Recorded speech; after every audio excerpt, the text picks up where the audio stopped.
مجلس کی قبولیت کے لیے بآواز بلند صلوات۔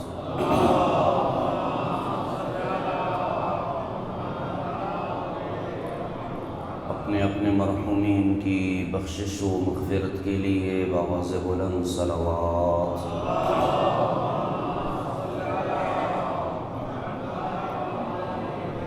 عزاداری سید الشہداء کی حفاظت کے لیے بآواز بلند صلوات۔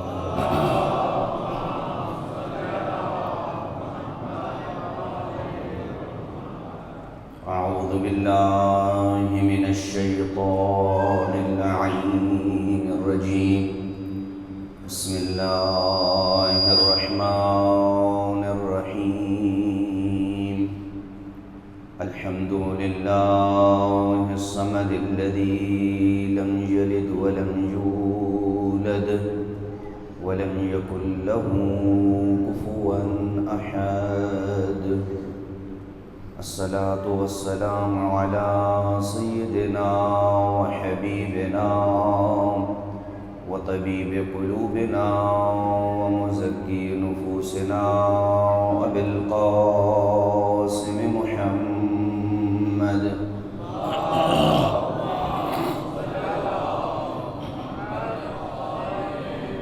ثم الصلاة والسلام على أهل بيته الطيبين الطاهرين المعصومين الذين ذهب الله عنهم الرجس وطهرهم تطهيرا۔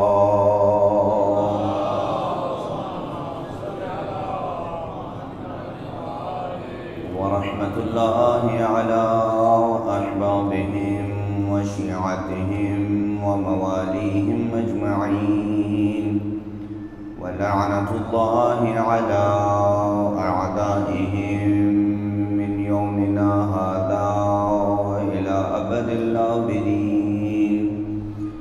أما بعد، فقد قال رسول الله صلى الله عليه وآله وسلم: لكل شيء حيلة وحيلة طيب العيش في الدنيا 4 خصال۔ صلوات محمد وآل بیت محمد۔ نعرہ تکبیر، نعرہ رسالت، نعرہ حیدری، حسینیت، یزیدیت، بآواز بلند صلوات۔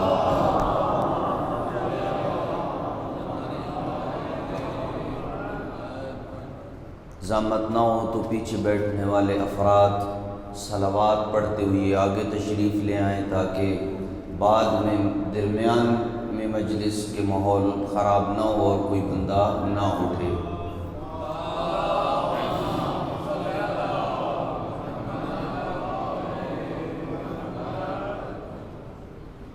ہم نے پچھلوں کو کہا ہے اور اگلے آگے ہو رہے ہیں۔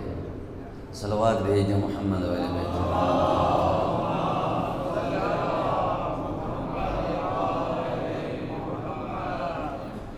دعا ہے کہ رب کائنات ہماری اس عبادت کو اپنی بارگاہ میں شرف قبولیت نصیب فرمائے، حاضرین مجلس کی نیک دلی تمناؤں کو پورا فرمائے، بانیان مجلس اور اس مجلس میں جس حوالے سے بھی جو کوئی تعاون فرما رہا ہے، ان سب کی توفیقات خیر میں اللہ سبحانہ و تعالی کی ذات اضافہ فرمائے، اور ہمیں جب تک دم میں دم ہے اس ذکر سید الشہداء کو بپا کرنے کی توفیق نصیب فرمائے۔ اپنی اپنی دعاؤں کی قبولیت کے لیے ایک صلوات بھیجیں۔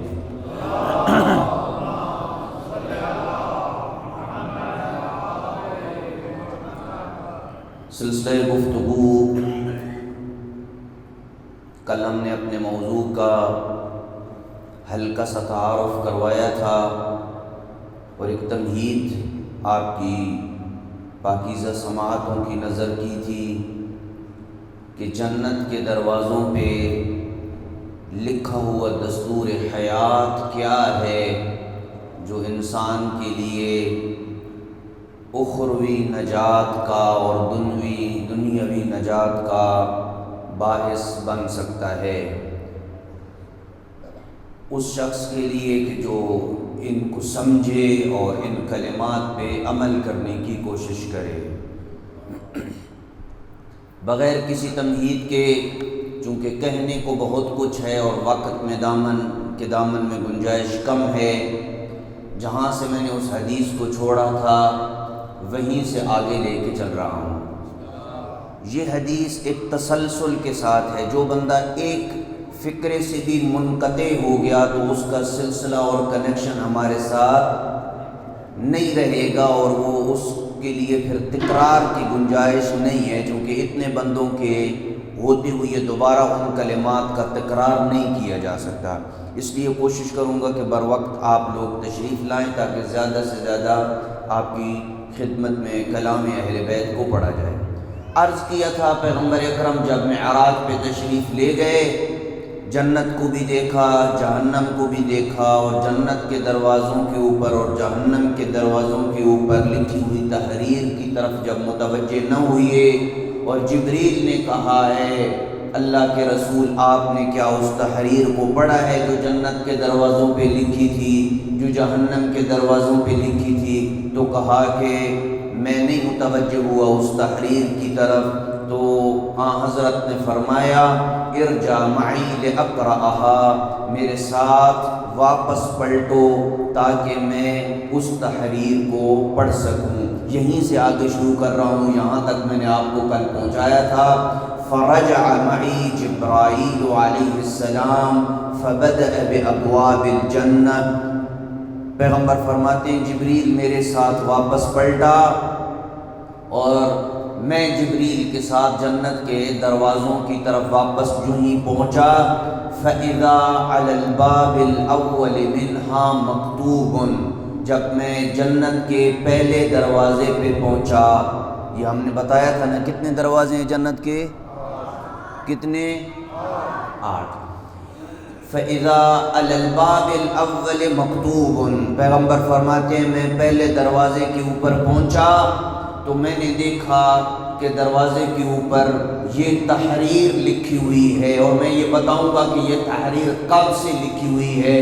پیغمبر کی نگاہ عصمت اٹھی، پہلے دروازے کے اوپر پڑھی تو صدر دروازے کے اوپر جو پہلا کلمہ لکھا ہوا تھا وہ یہ تھا لا الہ الا اللہ محمد رسول اللہ علی ولی اللہ۔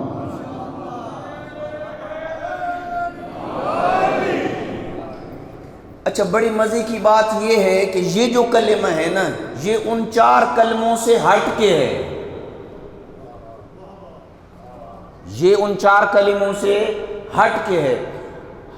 توجہ کیجیے گا تھوڑی، آپ پہلے دروازے پہ جائیں گے 4 کلمات اور ہیں، دوسرے پہ جائیں گے 4 اور ہیں، تیسرے پہ جائیں گے 4 اور ہیں، 8ویں پہ جائیں گے 4 اور ہیں، لیکن ہر دروازے کے اوپر یہ تحریر ضرور ہے لا الہ الا اللہ محمد رسول اللہ علی ولی اللہ۔ یہ تحریر لکھ کے میرے خالق نے پوری کائنات کو بتا دیا، بعد کے کلمات پہ جتنا عمل کر کے تو اپنی عبادت کو معراج پہ جتنا لے کے جانا چاہے لے کے جا سکتا ہے، اگر تیری توحید درست نہیں ہے، اگر تیرا نبوت پہ ایمان نہیں ہے، اور اگر تم علی کی ولایت کو نہیں مانتا، جنت میں جانا تو دور کی بات، جنت کی خوشبو تک نہیں سن سکتا۔ ان کلمات کو پڑھنے سے پہلے، کسی بھی عمل کو پہلے پڑھنے سے انجام دینے سے پہلے اللہ کی توحید پہ بھی عقیدے کو درست کرنا ہوگا، نبوت پہ عقیدے کو بھی درست کرنا ہوگا، علی ابن ابی طالب کی امامت و ولایت کو بھی ماننا پڑے گا، اس لیے کہ پیغمبر اکرم صلی اللہ علیہ وآلہ وسلم نے فرمایا کہ اس کائنات میں سب سے افضل زمین مکہ ہے، مکہ میں سب سے افضل زمین مسجد الحرام ہے، مسجد الحرام میں سب سے افضل جگہ حمیم ہے، حکیم کے اندر اگر کوئی بندہ اتنی عبادت کرے جتنی حضرت نوح کی عمر تھی، ان لم یوالک یا علی، اے علی اگر اس کے دل میں تیری محبت نہیں ہے تو جنت میں جانا دور کی بات، میں اس کو اونچے منہ جہنم میں پھینک دوں گا۔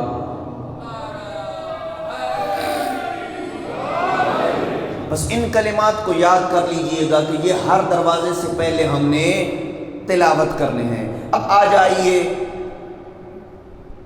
اس جملے کی طرف کہ یہ جو کلمہ ہے لا الہ الا اللہ محمد رسول اللہ علی ولی اللہ، یہ جنت کے دروازے میں کب سے لکھا ہوا ہے؟ کتنا عرصہ ہو گیا ہے اس کو لکھی ہوئی ہے؟ جابر بن عبداللہ انصاری فرماتے ہیں کہ رسول اکرم صلی اللہ علیہ وآلہ وسلم فرماتے ہیں مکتوب علی باب الجنہ، جنت کے دروازے پہ اوپر یہ جو تحریر لکھی ہوئی ہے، میں اس کو دورا نہیں رہا چونکہ وقت نہیں ہے میرے پاس، فرمایا یہ جو تحریر لا الہ الا اللہ محمد رسول اللہ علی ولی اللہ لکھی ہوئی ہے، یہ کب سے لکھی ہوئی ہے؟ قبل ان یخلق اللہ السماوات والارض بألف عام، زمینوں اور آسمانوں کی خلقت سے 2000 سال پہلے سے یہ تحریر وہاں سے لکھی ہوئی ہے۔ ابھی زمین نہیں بنی تھی، ابھی آسمان نہیں بنے تھے، ابھی انسان معرض وجود میں نہیں آیا تھا، ابھی وقت بھی نہیں تھا، ابھی سورج بھی نہیں تھا، چاند بھی نہیں تھے، ستارے بھی نہیں تھے، کچھ بھی نہیں تھا، لیکن تب بھی اللہ تھا، اس کے حبیب کی رسالت بھی تھی، علی کی ولایت بھی تھی۔ یہ ساری چیزیں اس وقت سے موجود ہیں۔ پیغمبر فرماتے ہیں کہ میں نے جب یہ کلمہ دیکھا لا الہ الا اللہ محمد رسول اللہ علی ولی اللہ، اس کے بعد میں نے ان سنہری کلمات کے نیچے 4 کلمات لکھی ہوئی دیکھے، جو ہم نے کہا تھا کہ جنت کے ہر دروازے پہ وہ 4 کلمات، آپ بڑے مشتاق ہیں سننے کے لیے کہ وہ 4 کلمات کیا ہیں۔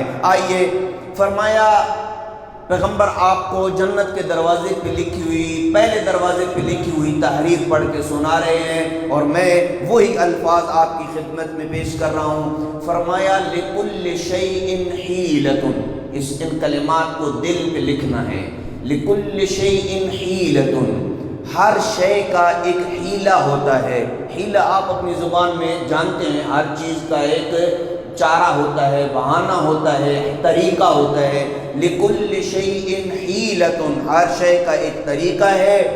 وَحِيلَةُ طِيبِ الْعَيْشِ فِي الدُّنْيَا 4 خِصَالٍ، اور دنیا میں پیاری اور اچھی زندگی گزارنے کے 4 طریقے ہیں۔ یہ آپ نے کیا سمجھا ہوگا کہ وہاں پہ کیا کلمات لکھے ہیں؟ یعنی پہلے دروازے پہ لکھا ہوا ہے کہ اچھی زندگی گزارنے کے کتنے طریقے ہیں؟ 4۔ آپ میں سے کون کون چاہتا ہے کہ اچھی زندگی گزارے؟ جو چاہتے ہیں وہ ذرا بلند آواز سے صلوات بھیج دیں۔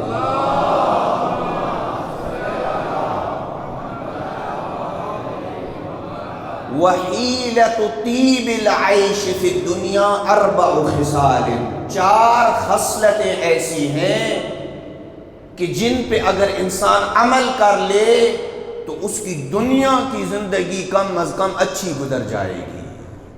اچھا، اب اچھا اور برا ہونے کا ایک معیار آپ نے اور میں نے بنایا ہوا ہے، اور ایک اچھی زندگی گزارنے کا معیار اللہ اور اس کے رسول نے بتایا ہوا ہے۔ ہمارے ہاں اچھی زندگی کیا ہے؟ مال و دولت زیادہ ہو، گھر اپنا ہو، جی، گاڑی بھی ہو، کوٹھی بھی ہو، بنگلہ بھی ہو، اچھی تنخواہ بھی ہو، ظاہری وسائل بھی ہوں، اولاد بھی ہو، سب کچھ نعمتیں ہوں، یہ بھی اچھی زندگی ہے۔ یہ نہیں کہ یہ کوئی بری زندگی ہے، یہ بھی اچھی زندگی ہے۔ نعمتوں سے استفادہ کرنے کا حق سب سے زیادہ اس دنیا میں مومن کو ہے۔ مومن کو استفادہ کرنے کا حق ہے اس دنیا میں اللہ کی نعمتوں کے ساتھ۔ لیکن 4 چیزیں وہ کون سی ہیں؟ میں پہلے ان 4 چیزوں کو تعارف کروا دیتا ہوں، اور پھر ہر ایک چیز کے اوپر تھوڑا تھوڑا روک کے کچھ کلمات اہل بیت اور قرآن کی آیات کی روشنی میں ان کی وضاحت کریں گے تاکہ آپ کو پتہ چلتا جائے کہ وہ 4 چیزیں ہیں کیا۔ جو لوگ میرے ساتھ بیدار ہیں وہ تھوڑا تھوڑا بولتے رہیں گے۔ پہلی چیز ان 4 چیزوں میں سے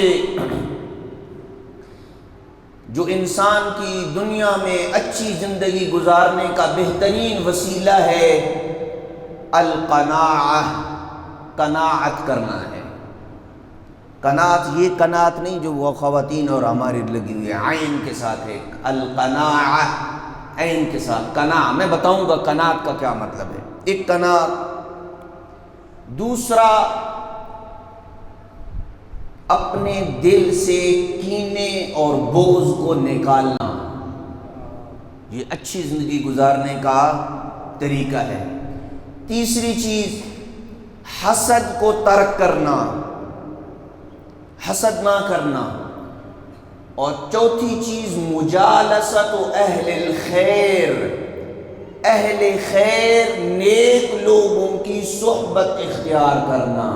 کوئی بندہ اس دنیا میں قناعت بھی کر لے، کینے اور بغض کو بھی اپنے سینے سے نکال لے، حسد کو بھی ترک کر دے، اور اس کی محفلیں اور اس کی صحبتیں بھی اچھی ہو جائیں، یہ دنیا میں سب سے بہترین طریقہ ہے زندگی گزارنے کا۔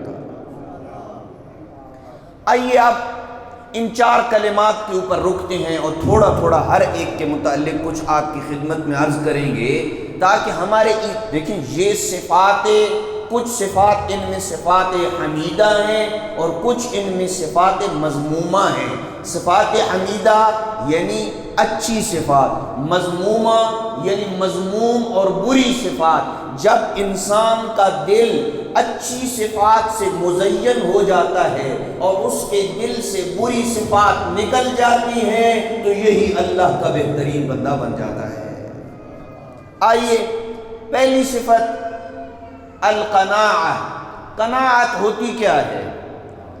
جس کے متعلق ناج البلاغہ میں امیر المومنین نے فرمایا القناعۃ کنز لا تفنا، قناعت ایسا خزانہ ہے کہ جو کبھی بھی فنا نہیں ہوتا، ختم نہیں ہوتا ہے۔ قناعت کیا چیز ہے؟ سب سے پہلے قناعت کو سمجھیں۔ قناعت کا مطلب یہ ہے کہ انسان اپنی معاشرتی حیثیت کے مطابق کھانے پینے اور لباس میں اپنی ضروریات پر اکتفا کرے اور اپنی ضرورت سے زیادہ مال و دولت اور لباس جمع کرنے کی فکر نہ کرے۔ اس کو کیا بولتے ہیں؟ قناعت بولتے ہیں۔ جو اللہ سبحانہ و تعالی نے دیا ہے رزق، اس کے اوپر قانے اور اللہ کا صابر اور شاکر بندہ بن جائے، زیادہ کے اصول کی خواہش نہ کرے، اس لیے کہ جتنا زیادہ اکٹھا کرے گا حساب بھی اتنا زیادہ دینا پڑے گا۔ جمع تو کرے گا، کوئی پتہ نہیں ہے اگلے لمحے میں موت آئے، حساب تجھے دینا پڑے گا، عیش و عشرت پیچھے اولاد کرے گی۔ اس لیے اپنی ہر بندے نے دیکھنا ہے کہ میں 17 گریڈ کا افسر ہوں، 18 گریڈ کا افسر ہوں، 19 گریڈ کا افسر ہوں، میری معاشرتی حیثیت کیا ہے؟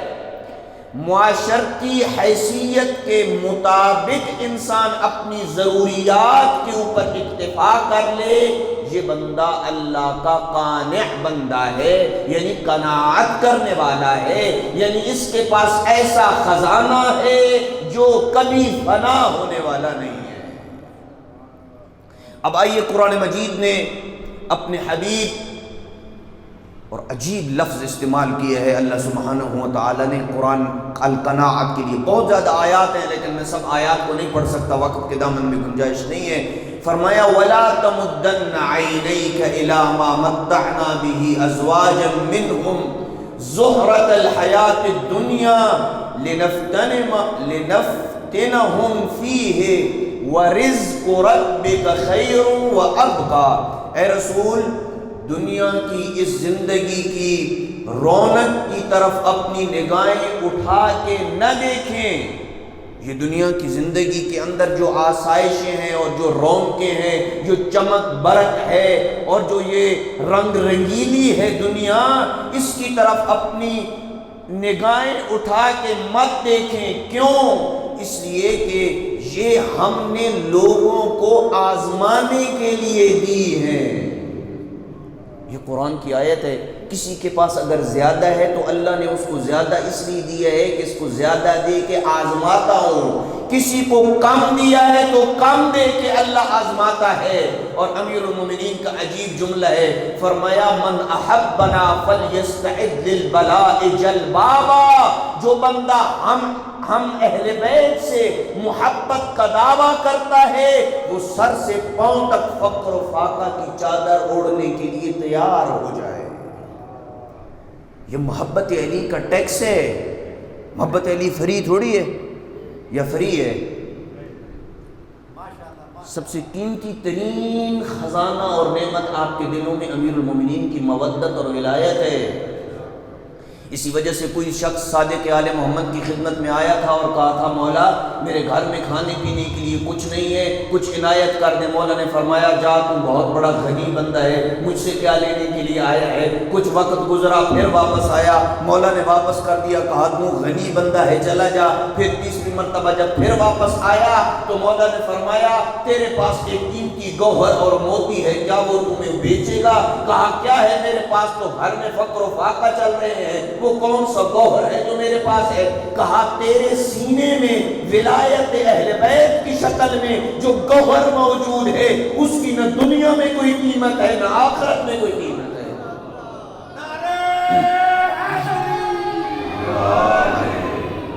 آپ میں سے کوئی بندہ ایسا ہے کہ میں اس کو کہتا ہوں میں تمہیں $1,00,000 دیتا ہوں، $1,00,00,000 دیتا ہوں، $1,000,000 دیتا ہوں، علی ولی کی محبت سے دستبردار ہو جا؟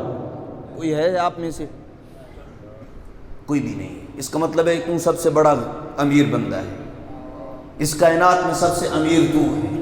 اس لیے کبھی بھی اس نعمت کے ہوتے ہوئے اپنے آپ کو کم تر نہ سمجھ۔ اس لیے اگر تو دنیاوی کسی مصیبت میں مبتلا ہے، فقر و فاقہ میں مبتلا ہے، یہی سمجھ کہ محبت علی کا ٹیکس دے رہا ہے۔ فری نہیں ہے، اس دنیا میں کوئی چیز فری نہیں ہے۔ محبت امیر المومنین۔ اور بڑا ہی پیارا جملہ ہے، صادق آل محمد نے فرمایا، آج کل زیارت کے جملے ہیں، فرمایا من اراد اللہ بعبد خیرا، من اراد اللہ بعبد خیر، خیر سب سے بڑا خزانہ ہے۔ جب اللہ کسی بندے سے خیر کا ارادہ کرتا ہے، اس کو خیر دینا چاہتا ہے۔ خیر کی کیا ہے؟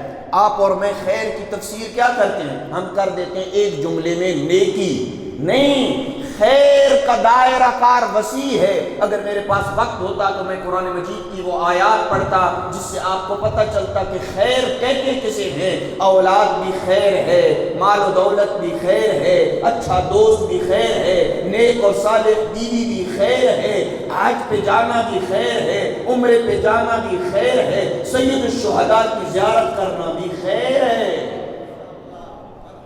یہ سب خیر کی، یہ خیر کے مصداق ہیں۔ صادق آل محمد فرماتے ہیں اذا اراد اللہ بعبد خیرا، جب اللہ کسی بندے سے نیکی اور خیر کا ارادہ کرتا ہے، قذف فی قلبہ حب الحسین و حب زیارتہ، اللہ اس کے دل میں حسین کی محبت بھی ڈال دیتا ہے، حسین کی زیارت کی محبت بھی ڈال دیتا ہے۔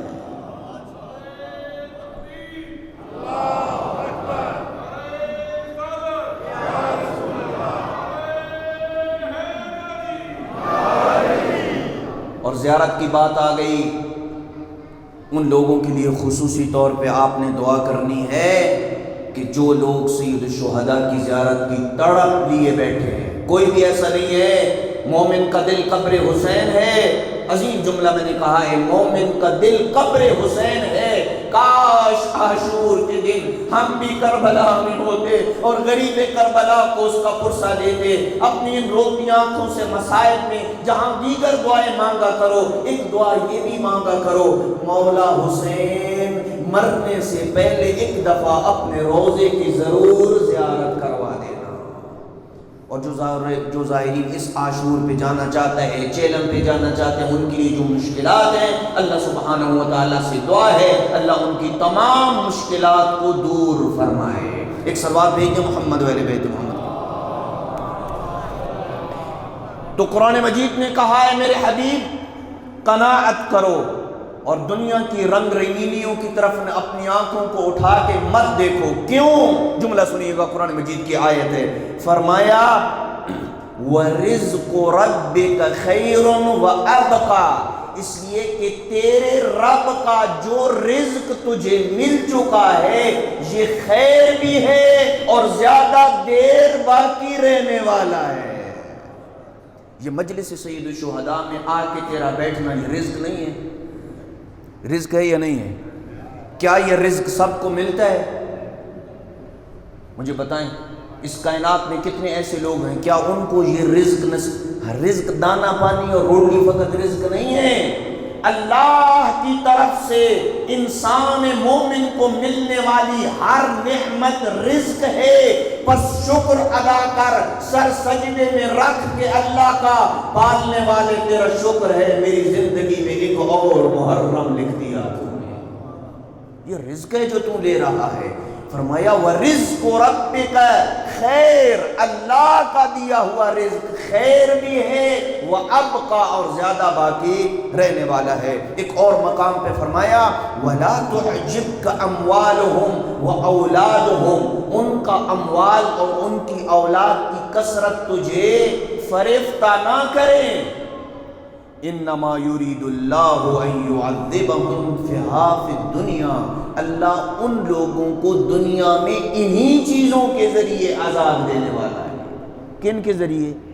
مال اور اولاد کے ذریعے ہی اللہ عذاب دے گا. اولاد بگڑ گئی، تربیت صحیح نہیں کی ہے تو مجھ سے قوا انفسکم واہلیکم من النار وقودھا الحجار اے لوگو اپنے آپ کو، اپنے اہل و عیال کو، اپنی اولاد کو اس جہنم کی آگ سے بچاؤ جس کا ایندھن آگ اور لوگ ہیں. آپ تندور روشن کرتے ہیں روٹی جلانے کے لیے، لکڑیاں ڈالتے ہیں نا اس کے اندر، کبھی پتھر ڈالیں؟ کوئی کہے کہ میں روٹی پکانے لگا ہوں اس کے اندر پتھر ڈالتا ہوں. وہ آگ جس کا ایندھن پتھر ہوں گے اور انسان ہوں گے، وہ آگ کتنی شدید ہوگی جس کا جو آگ پتھر سے نکل رہی ہوگی، جو انسان کے جسم سے جلانے سے نکل رہی ہوگی. وہاں سے اپنے اہل و عیال کو، قرآن پڑھ رہا ہوں، اپنے اہل و عیال کو، اپنے بچوں کو بچا دو اور تربیت اولاد کی طرف بھی توجہ دینے کی ضرورت ہے. امام جعفر صادق علیہ السلام فرماتے ہیں من قنع بما رزقہ اللہ فہو من اغنى الناس، جو بندہ اللہ کے دیے ہوئے رزق پہ قناعت اور صبر و شکر کے ساتھ راضی ہو جائے، فہو من اغنى الناس، وہ اس پوری کائنات میں سب سے مالدار بندہ ہے. اللہ کے رزق کے اوپر قانع ہو گیا. امام جعفر صادق علیہ السلام نے ایک شخص کو وعظ و نصیحت کی. میں کلمات اہل بیت کو جلدی جلدی پڑھ کے آپ کی خدمت میں نکل رہا ہوں آگے، چونکہ وقت تھوڑا ہے اور 4 چیزیں شاید نہ میں بیان کر سکوں. امام علیہ السلام نے فرمایا ایک شخص کو وعظ و نصیحت کرتے ہوئے فرمایا اقنع بما قسم اللہ لک، اللہ نے جو تیری قسمت میں لکھا ہے اس پہ قناعت کر، اس پہ صبر و شاکر بن جا اللہ کا. وَلَا تَنْظُرْ إِلَى مَا عِنْدَ غَيْرِكَ، اور جو نعمتیں تیرے غیر کے پاس موجود ہیں، کسی کے پاس مال و دولت ہے، کسی کے پاس کوٹھی ہے، کار و بنگلہ ہے، جاہ ہو، منصب ہو، دیگر نعمتیں اللہ نے اسے دی ہیں. وَلَا تَنْظُرْ، ان کی طرف مت دیکھ. وَلَا تَتَمَنَّا مَا لَسْتَ نَائِلَهُ، بڑا پیارا جملہ فرمایا. فرمایا جس چیز کی جو چیز تمہیں نہیں ملنے والی ہے اس کی تمنا مت کر. جو چیز تمہیں نہیں ملنے والی ہے خواہ کہ میں اس کی تمنا کر بیٹھوں. وَلَا تَتَمَنَّا مَا لَسْتَ نَائِلَهُ، جو تمہیں نہیں مل سکتی ہے، جس کو تو نہیں پا سکتا ہے، جو تمہاری سورس سے باہر ہے، اس کی تمنا ہی نہیں کر. کیوں؟ فَإِنَّهُ مَنْ قَنِعَ شَبِعَ، اس لیے کہ جو قناعت کرتا ہے وہ سیر ہو جاتا ہے. وَمَنْ لَمْ يَقْنَعْ لَمْ يَشْبَعْ، اور جو قناعت نہیں کرتا وہ سیر نہیں ہوتا ہے. وَخُذْ حَظَّكَ مِنْ آخِرَتِكَ، دنیا میں اگر تجھے کچھ نہیں بھی ملا ہے اس پہ قناعت کر کے آخرت میں اس کا بدلہ اللہ سے لے لے. کیا چاہیے آپ کو؟ دنیا میں یہ نعمتیں چاہیے یا آخرت میں اس کا بدلہ چاہیے؟ میں ایک روایت میں پڑھ رہا تھا کہ آپ دعائیں مانگتے ہیں نا، بہت ساری دعائیں مانگتے ہیں، آپ کی اور میری دعائیں قبول، بہت ساری دعائیں ہیں جو قبول نہیں ہوتی. دعا کے موضوع پہ ہم نے گزشتہ سال گزارشات عرض کی تھی. اگر انسان مومن کو یہ پتہ چل جائے کہ میری یہ دعا قبول جو نہیں ہوئی اس کے پیچھے اسے کیا اجر ملنے والا ہے، انسان یہ تمنا کرے دنیا میں میری کوئی دعا قبول ہی نہ ہو. یہ ایک دفعہ دنیا میں اگر وہ دعا مانگتا تو قبول ہو جانی تھی، لیکن میدان محشر میں جب دو بندے روایت میں ہے کہ اللہ کی بارگاہ میں جائیں گے، دونوں نیک ہوں گے، دونوں جنتی ہوں گے. ایک بندے کا مقام نیچے ہوگا، ایک بندے کا مقام اوپر ہوگا. نیچے والا اللہ سے سوال کرے گا، پالنے والے ہم دونوں اکٹھے مسجد میں نماز پڑھنے کے لیے جاتے تھے، دونوں حج عمرہ کرتے تھے، دونوں زیارت سید الشہداء پہ جاتے تھے، اعمال ہمارے ایک جیسے ہیں، ایک کا مرتبہ نیچے دوسرے کا اوپر. وجہ کیا ہے؟ توجہ ہے یا نہیں ہے؟ آواز قدرت آئے گی اس لیے کہ وہ مجھ سے مانگتا تھا، تم دنیا میں مجھ سے مانگتا نہیں تھا. اللہ سے مانگا کرو، اللہ سے طلب کیا کرو. امیر المومنین علیہ السلام فرماتے ہیں المستریح من الناس، جملہ سنیے گا نہج البلاغہ جس کو ہم نہیں پڑھتے ہیں نا، کلام امیر المومنین. المستریح من الناس القانع، امیر المومنین فرماتے ہیں لوگوں میں سب سے زیادہ آرام میں وہ شخص ہے. ہم کس کو سمجھتے ہیں آرام میں وہ زیادہ ہے؟ جس کو کوئی بیماری نہ ہو، جس کے گھر میں سولر سسٹم لگا ہوا اور 1 منٹ میں بجلی نہ جائے، دروازے پہ 3-3 4-4 نوکر کھڑے ہوں، یہ بازار اسے جانا نہ پڑے، فون کرے تو سارا ڈیلیوری گھر پہ آ جائے. یہ تمام دنیا کی عیش و عشرت اس کے ایک ٹیلی فون سے پہلے اس کے قدموں میں ڈھیر ہو جائے. ہم اس کو کہتے ہیں کہ یہ دنیا میں کیا ہے؟ بڑے آرام میں ہے اور سکھ میں ہے، کسی فٹیک اور تکلیف میں نہیں ہے. یہی ہے نا ہمارا معیار. میں نے غلط تو نہیں بیان کیا؟ فرمایا امیر المومنین نے کس کو کہا ہے کہ وہ بندہ سب سے آرام میں ہے؟ فرمایا لوگوں میں سب سے زیادہ آرام میں وہ ہے القانع، جو قناعت کرنے والا ہے، جو قناعت کرتا ہے، جو اپنی ضروریات کے اوپر اکتفا کرتا ہے، وہ دنیا میں سب سے زیادہ کیا ہے؟ آرام میں ہے، اسے کوئی مشکل نہیں ہے. فرمایا القانع ناج من آفات المطامع، اور قانع یعنی قناعت کرنے والا شخص لالچ کی آفتوں سے نجات پانے والا ہے. لالچ کی جو آفتیں ہیں ان سے اسے نجات مل جاتی ہے. ایک صلوات بھیجیں محمد و اہل بیت محمد.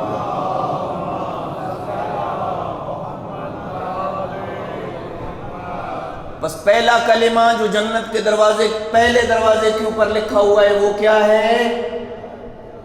کیا ہے؟ لا الہ الا اللہ محمد الرسول اللہ علی ولی اللہ کے بعد جو پہلا ہے وہ کیا ہے؟ قناعت کرنا. قناعت کرنا یعنی اپنی ضروریات پہ اکتفا کرنا، اس سے زیادہ کی فکر نہیں کرنی ہے.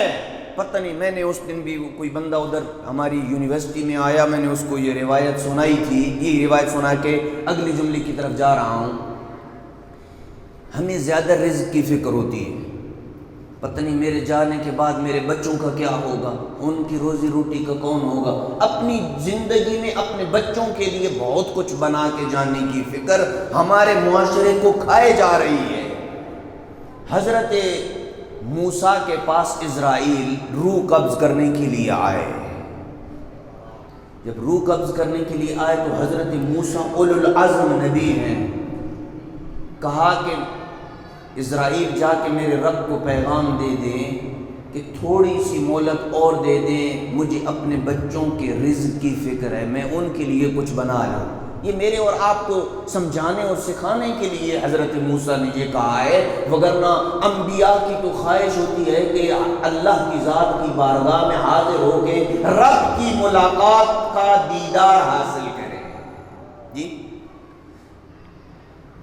اسرائیل یہ پیغام لے کے بارگاہ رب العزت میں جب پہنچا تو اللہ نے کہا واپس پلٹ جا اور جا کے حضرت موسیٰ کو میرا یہ پیغام دے کہ یہ چھڑی جو میں نے تمہیں دی ہے نا، اس چھڑی کو لے کے دریائے نیل پہ چلے جاؤ اور جا کے وہ چھڑی دریا پہ سمندر پہ مارو، سمندر شگافتہ ہوگا، نیچے ایک چٹان ہوگی، اس چٹان پہ بھی چھڑی مارنا، وہ چھڑی جو ہے وہ جب چٹان پہ لگے گی چٹان شگافتہ ہوگی، ایک منظر تمہیں نظر آئے گا، وہ منظر دیکھ کے پھر مجھ سے بات کرنا۔ یہ اللہ نے اپنے انبیاء کو بھی کیسے کیسے انداز سے سکھایا ہے۔ اسرائیل واپس آیا، رب کا پیغام حضرت موسیٰ کو دیا، حضرت موسیٰ نے چھڑی لی، سمندر کی طرف گئے، سمندر پہ چھڑی، توجہ میری طرف ہے یا نہیں، یا آنے والوں کی طرف ہے، جملے ضائع نہیں کیجیے گا۔ چھڑی لی، سمندر پہ ماری، سمندر شگافتہ ہوا، نیچے بہت بڑی چٹان نظر آئی، چٹان کے اوپر پھر چھڑی ماری، چٹان پھر شگافتہ ہوئی، چٹان کے اندر ایک چھوٹا سا یوں گڑھا تھا، اس گڑھے کے اندر پانی بھرا ہوا تھا اور اس پانی کے کنارے پہ ایک کیڑا تھا جس کے منہ میں ایک پتا تھا اور وہ کھا رہا تھا۔ یہ منظر دیکھ کے فوراً رب کی وحی ہوئی موسیٰ کے اوپر، موسیٰ سمندر کی تہہ میں چٹان کے اندر جو اپنے کیڑے کو رزق دیتا ہے وہ تیری اولاد کو رزق نہیں دے گا۔ اللہ اکبر، یا رسول اللہ،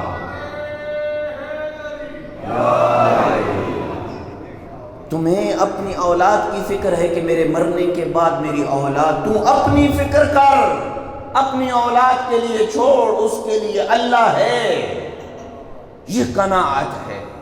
اگر قناعت، اس وجہ سے امیر المومنین نے یہ جملہ فرمایا نا، قناعت ایک ایسا خزانہ ہے کہ جو کبھی فنا ہونے والا نہیں ہے۔ جلدی کی طرف سے دوسرے جملے کی طرف آ رہا ہوں، فرمایا وَنَقْضُ الْحِقْدِ، حقد کی تفسیر، حقد آپ جانتے ہیں، حقد کا مطلب ہوتا ہے کینہ، یعنی کینے کو اپنے دل سے نکالنا۔ یہ کہاں لکھا ہوا ہے؟ جنت کے پہلے دروازے کے اوپر دوسرا کلمہ لکھا ہوا ہے، کینے کو اپنے دل سے نکالنا۔ یہ دنیا میں اچھی زندگی گزارنے کا دوسرا طریقہ ہے۔ یہ کینہ کیا ہوتا ہے؟ بہت سارے الفاظ ایسے ہوتے ہیں جو آپ نے سنے ہوئے ہوتے ہیں لیکن ان کے معنی اور ان کا مفہوم واضح نہیں ہوتا ہے۔ میں جو کینہ سے سمجھا ہوں اور جو علماء نے کینے کی تفسیر کی ہے وہ میں آپ کی خدمت میں رکھتا ہوں اور پھر آگے گفتگو بڑھاتے ہیں۔ کینے سے مراد یہ ہے، توجہ کیجئے گا، یہ ہمارے اندر کتنا موجود ہے یہ آپ نے فیصلہ کرنا ہے۔ انسان اپنے دل میں اس شخص کے لیے برائی اور دشمنی کو چھپا کر رکھے جس نے اسے نقصان پہنچایا ہو، جس نے اسے نقصان پہنچایا ہے اس کے لیے اپنے دل میں دشمنی اور کینے کو اور برائی کو چھپا کے رکھتا ہے۔ اور یہ اس وقت ہوتا ہے، کیوں چھپا کے رکھتا ہے؟ اس لیے کہ وہ اپنا حق انتقام کے ذریعے حاصل نہیں کر سکتا۔ انتقام نہیں لے سکتا ہے، لیکن اپنے دل میں اس برائی کو اور اس دشمنی کو اس کے لیے چھپا کے رکھتا ہے۔ کیوں؟ کہ موقع ملنے پہ وہ انتقام لوں گا۔ جب بھی موقع ملے گا، ابھی وسائل نہیں ہیں، جب موقع ملے گا، جب میرے ہاتھ چڑھے گا نا، آپ بولتے ہیں ایسی بولتے ہیں نا، ہاں میں پھر پوچھ لے سا تو میرے کو چڑھ سے وکرا تھا، ایسی بولتے ہیں آپ۔ یہ یقینہ ہے، عجیب جملہ ہے واقعاً۔ میں کل پڑھ رہا تھا، اللہ سبحانہ و تعالیٰ نے قرآن مجید میں فرمایا کہ جنتی جب جنت میں جانے لگیں گے نا، فرض کریں یہ جنت ہے، جنت کے دروازے کے اوپر سب لوگ جب کھڑے ہوں گے نا، اللہ نے ایک منظر کشی کی ہے قرآن میں، فرمایا وَنَزَعْنَا مَا فِي صُدُورِهِم مِّن غِلٍّ تَجْرِي مِن تَحْتِهِمُ الْأَنْهَارُ، ہم ان جنت میں داخل اور انٹر کرنے سے پہلے ان کے دلوں سے پہلے کینہ نکالیں گے۔ اس کا مطلب ہے جس کے دل میں کینہ ہوگا اس کی گنجائش جنت میں نہیں ہے، اس لیے اللہ نے جنت کے پہلے دروازے کے اوپر لکھا۔ جس بندے کے دل میں اپنے مومن کے لیے دشمنی اور برائی کا ارادہ چھپا کے بیٹھا ہوا ہے، وہ اس دروازے سے داخل نہیں ہو سکتا، وہ کوئی اور دروازے کی طرف جائے۔ اس لیے اپنے مومن بھائی کے اچھا مومن، ابھی قرآن مجید کی اور بھی آیات ہیں لیکن میں وہ چھوڑ رہا ہوں، کچھ روایات پڑھ رہا ہوں۔ مومن کینہ کرتا ہے یا نہیں کرتا؟ کیا خیال ہے؟ مومن اپنے مومن کے بارے میں کینہ اور بغض دل میں رکھتا ہے یا نہیں رکھتا ہے؟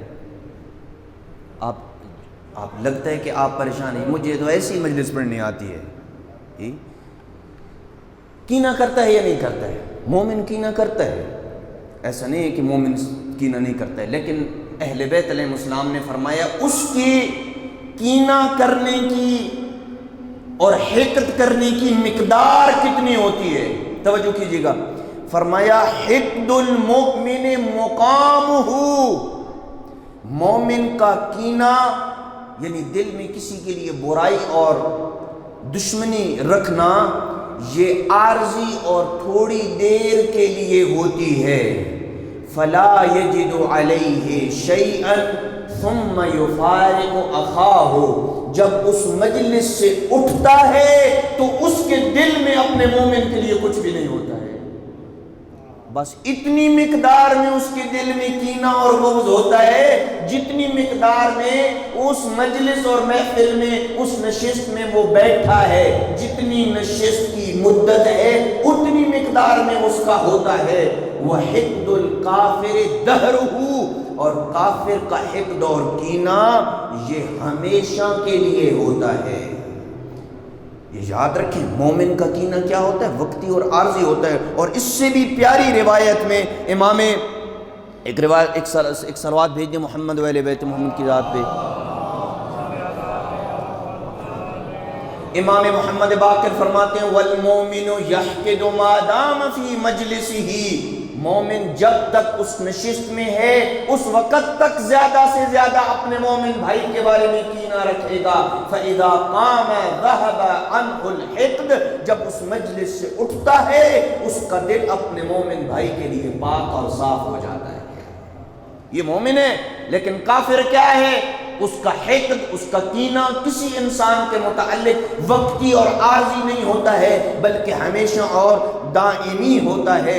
امام علیہ السلام فرماتے ہیں، امیر المومنین فرماتے ہیں من اطرح الحقد استراح قلبہ ولبہ، جو بندہ حقد کو اپنے اور کینے کو اپنے دل سے نکال پھینکتا ہے اس کا دل بھی آرام اور سکون میں آ جاتا ہے، اس کی عقل بھی آرام اور سکون میں آ جاتی ہے۔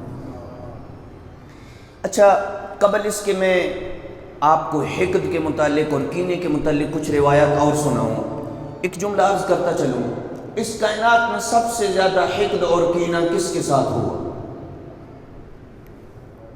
جی، علی ابن ابی طالب کے ساتھ حقد اور کینہ ہوا۔ کیوں؟ ان لوگوں نے اپنے دلوں کے اندر دشمنی اور برائی کو چھپا کے رکھا تھا، اس لیے کہ وہ تلوار کے زور پہ علی سے ہلکے تھے۔ اپنا انتقام، میں نے بعض روایات میں پڑھا ہے مکہ میں کوئی ایسا گھر نہیں تھا جہاں پہ علی کی تلوار نہ چلی ہو جی۔ اسی وجہ سے امام زین العابدین علیہ السلام کا فرمان ہے، جب میرے بابا 28 رجب کو نکل رہے تھے نا مدینہ سے، شاید اس وقت مدینہ میں 20 فرد بھی ایسے نہیں تھے جو میرے بابا کے ساتھ ہو۔ کیوں؟ مکہ اور مدینہ کی یہ صورتحال تھی، کیونکہ کوئی گھر ایسا نہیں تھا جہاں پہ علی ابن ابی طالب نے دشمنوں کو فنار نہ کیا ہو۔ یہ حقد ان کے سینے کے اندر موجود تھا، یہ کینہ ان کے سینے کے اندر موجود تھا، جو کربلا کی تپتی ہوئی زمین پہ آ کے باہر نکلا ہے۔ یہ حقد اور کینہ تھا۔ لیکن کیا علی ابن ابی طالب ان کے حقد اور کینے اور دشمنی سے کوئی کم ہو گئے ہیں؟ جی 80 سال ممبروں کے اوپر سب و شتم ہوتا رہا، جمعے کے خطبے میں آفیشل طور پہ علی پہ سب و شتم کرنا لازم تھا۔ میں نے خود اپنی آنکھوں سے یہ روایت پڑھی ہے، بنو امیہ کا ایک حاکم تھا یا گورنر تھا، وہ سفر کر رہا تھا کہیں پہ، جمعے کا دن تھا، وہ جمعے کے خطبے میں امیر المومنین کے اوپر سب و شتم کرنا بھول گیا، اور چند کلومیٹر چلنے کے بعد یاد آیا کہ آج تو میں سب و شتم کرنا بھول گیا ہوں علی ابن ابی طالب کے اوپر۔ دوبارہ نماز جمعہ پڑھائی، سب و شتم کیا، اور جس جگہ پہ دوبارہ نماز جمعہ پڑھائی تھی وہاں پہ مسجد تعمیر کی، اور اس مسجد کا نام رکھا مسجد الذکر، یعنی وہ جگہ جہاں پہ مجھے علی پہ سب و شتم کرنا یاد آیا تھا۔ اتنا زیادہ بغض بھی کسی بندے کے ساتھ ہو سکتا ہے؟ 80 سال لانتے علی ابن ابی طالب پہ ہوتی رہی، علیاذ باللہ، سب و شتم ہوتا رہا۔ علی کا نام رکھنا جرم تھا، حسن نام رکھنا جرم تھا، حسین نام رکھنا جرم تھا، لیکن مجھے بتاؤ کہاں گئے وہ افراد جو علی ابن ابی طالب کو مٹانے کی کوشش کرتے رہے؟ وہ گل گئے، وہ سڑ گئے، ان کی قبروں کا وجود تک نہیں ہے، لیکن علی جس طرح کل بلند تھا آج بھی بلند ہے اور قیامت تک بلند رہے گا۔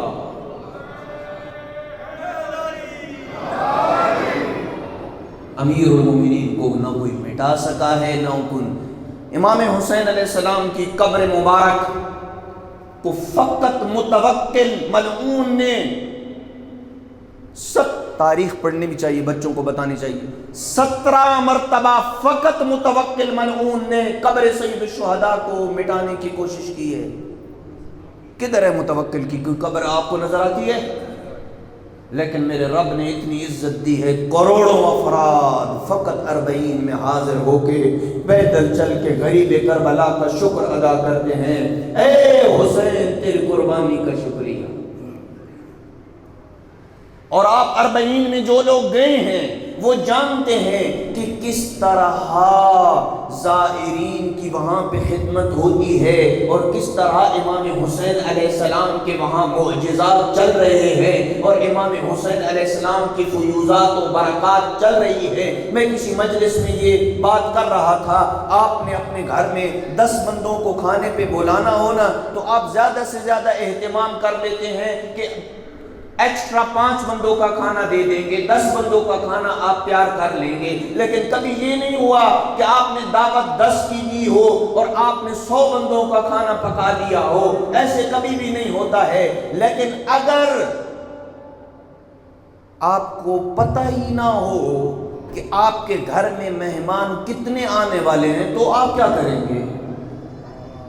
مجھے بتائیے، نجف سے کربلا چلنے والے افراد جنہوں کو اللہ نے یہ توفیق دی ہے کہ وہ چلے ہیں، اور جن کو جو ابھی تک نہیں گئے ان کے لیے دعا کریں کہ اللہ سبحانہ و تعالیٰ انہیں یہ سفر حسینی کرنے کی اللہ توفیق دے، وہ ایک دفعہ نجف سے کربلا 40 کا سفر کرے۔ ایک خیمے جس کو وہ موقع بولتے ہیں، ایک خیمہ میں اپنی زبان میں آپ کہوں، اس خیمے میں کھانا پکانے والے کو پتہ ہوتا ہے کہ میرے پاس یہ کروڑوں کا سمندر جو چل رہا ہے میرے پاس کتنے آئیں گے، اس کو نہیں پتہ ہے۔ لیکن بخدا وحدہ لا شریک کی عزت کی قسم اٹھا کے کہتا ہوں، کسی خیمے میں جو بندہ بھی داخل ہوا ہے نہ کبھی پیاسا واپس لوٹا ہے، نہ کبھی بھوکا واپس لوٹا ہے، نہ آرام کے بغیر واپس لوٹا ہے۔ یہ معجزہ حسینی ہے جو آج بھی زندہ ہے۔ وَبِيُمْنِهِ رُزِقَ الْوَرَىٰ، پوری کائنات اس کے وجود سے کھا رہی ہے اور زندہ ہے، ان کے وجود کی برکت ہے۔ اور سید الشہداء امام حسین علیہ السلام کا چیلم تو پوری کائنات میں ایک معجزے سے کم نہیں ہے۔ آپ میں سے کتنے ایسے افراد ہوں گے جو میری اس بات کی تائید کریں گے کہ جب بندہ سید الشہداء کے رستے میں چل رہا ہوتا ہے، اپنے دل میں جو اس نے خواہش پیدا کی ہے کہ کاش مجھے یہاں پہ کھانے کو یہ مل جائے، یہ سہولت مل جائے، بخدا اس کے مانگنے سے پہلے ہی اس کو وہاں پہ یہ مل جاتا ہے۔ ایسے ہے یا نہیں ہے؟ چاہتا ہے، اس لیے کہ امام حسین علیہ السلام نے قربانی اتنی بڑی دی ہے کہ اللہ نے کہا حسین تو نے لقدک صحرا میں مجھے یاد رکھا تھا، قیامت تک کے لیے تجھے یاد رکھنا یہ میرا کام ہے۔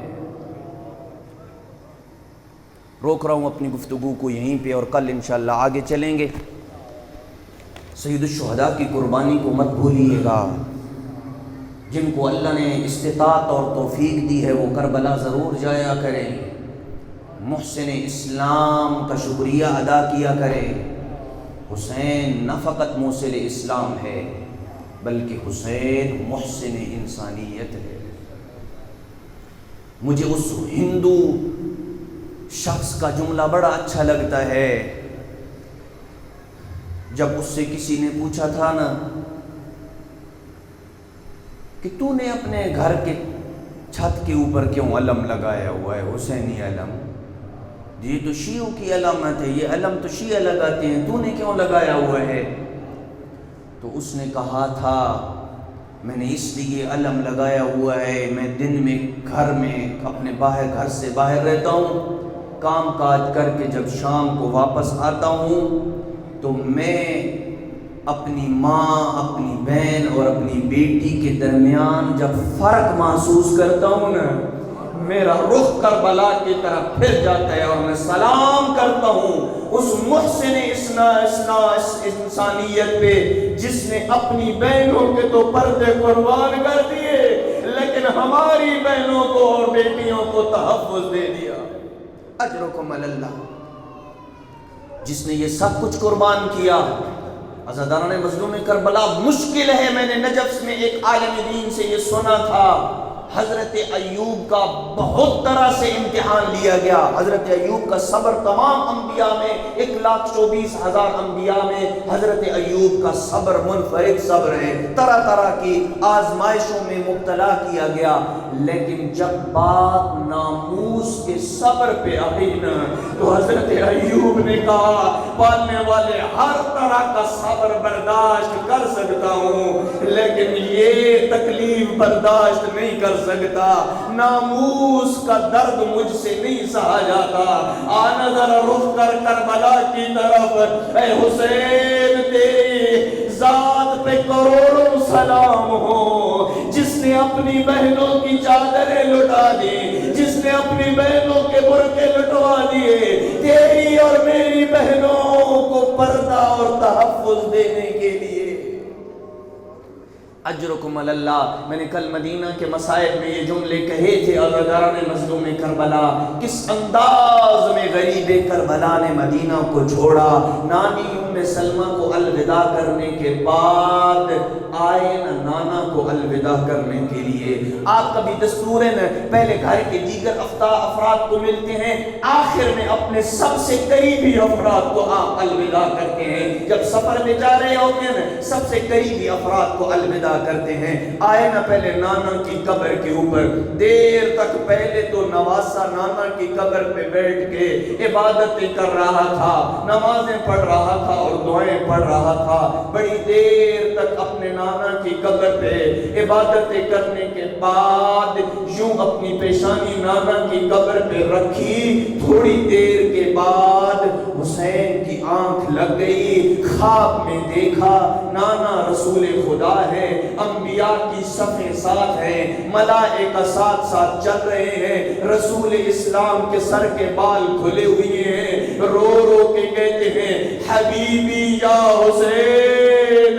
حبیبی یا حسین، او میرے دل کے ٹکڑے حسین، میں تمہیں دیکھ رہا ہوں زمین کربلا کی گرم ریت میں، تو خون میں لت پت پڑا ہے، پے دریا کے کنارے تم پیاسا ذبح ہو چکا ہے، اے حسین تیری اماں، تیرا بابا، تیرا بھیا تیرے مشتاق ہے، حسین جلدی کر ہماری طرف آ جا، ہم تیری زیارت کے مشتاق ہیں۔ عزادارو خواب میں امام حسین نے بھی دیکھا، یہ جو منظر عجیب تھا، امام حسین نے نانا کو کوئی عجیب جملہ کہا میرے نانا میں آپ کی امت کے مظالم سے تنگ ہوں، اس قبر کو کہیے کھل جائے، اور میں زندہ قبر میں تیرے پاس آنا چاہتا ہوں۔ عزادارو قبر کو یوں لپیٹا، حسین نے دل بھر کے گریہ کیا، نانا کے ساتھ بڑی دیر سے باتیں کرنے کے بعد بھائی حسن کی قبر پہ آئے، قبر کو الوداع کیا۔ عزادارو یہاں اب تاریخ میں اگر مقتل کے جملے نہ ہوتے تو میں نہ پڑھتا، عزادارو تاریخ کہتی ہے جب نانا کی قبر پہ جا رہے تھے نا، یوں لگتا تھا کوئی عظمت کا پہاڑ چل رہا ہو، جب بھیا حسن کی قبر کی طرف جا رہے تھے یوں لگتا تھا شرافت کا کوئی پہاڑ چل رہا ہو، لیکن جب ماں کی قبر کی طرف دوڑے ایسے لگتا تھا جیسے چھوٹا بچہ ماں سے بچھڑا ہوا ہو، دوڑ کے حسین آئے، ماں کی قبر کو گلے لگایا اور سلام کر کے کہا اماں تو نے بندے کفن میں مجھے بلایا تھا، وہ میں آیا تھا، اماں اب میں جا رہا ہوں، مجھے ذرا الوداع کر دیجئے۔ اجرکم اللہ۔ عزادارو حسین مدینہ چھوڑ رہے ہیں، ماں کی قبر پہ آ کے ماں کو سلام کیا۔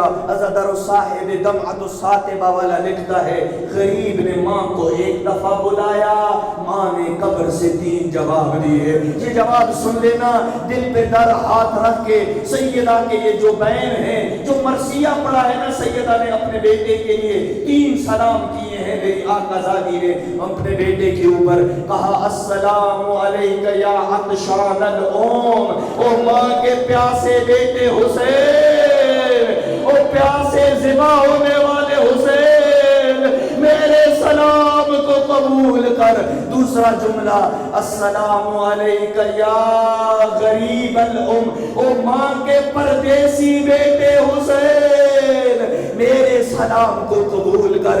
تیسرا اور آخری جملہ کوئی بڑا دردناک جملہ تھا، کہا السلام علیکہ یا سحقان الام، اے گھوڑوں کی ٹاپوں تلے روندے جانے والے حسین، دکھیاری ماں کا سلام قبول کر۔